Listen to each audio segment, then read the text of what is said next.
مضيع بيت، أنا يا ريتني مضيعة بيت، يا ريتني مضيعة بيتين، يا ريتني مضيعة 100 بيت، بس إنه ابني معي. إذا تصدق وتآمن بالله أنا ما أقدر أطلع على صور ابني.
والله ما بعرف، ما أعرف. ناس يقولون حكمهم مؤبد، ناس يقولون حكمهم 36 سنة، ناس يقولون حكمهم 6 سنين. ما أعرف، يعني ما أعرف، ما أعرف حكمه وش قد إيمت يطلع، يظل طول عمره بالسجن، ما أعرفش. بس يعني أطلب من الله إنه يفرجها عليه وعلى جميع أمة محمد، يعني هذا اللي طالع بيدي.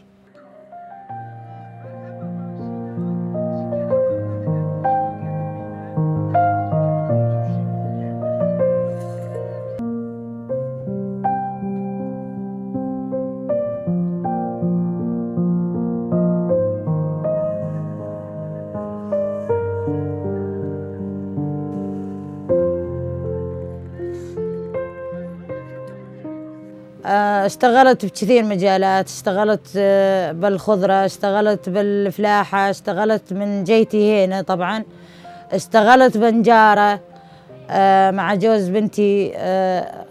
آخر شي صار معاي يعني مرض، ظهري وجعني، ما عاد أقدر أروح وأجي، يعني من هين ومن هين بعت من قراض البيت، اشتريت اللي مكينة، وهسه عينيها صار تقريبا قريب الشهر، يعني خيط عليها، أمشي حالي مصروفي اليومي يعني.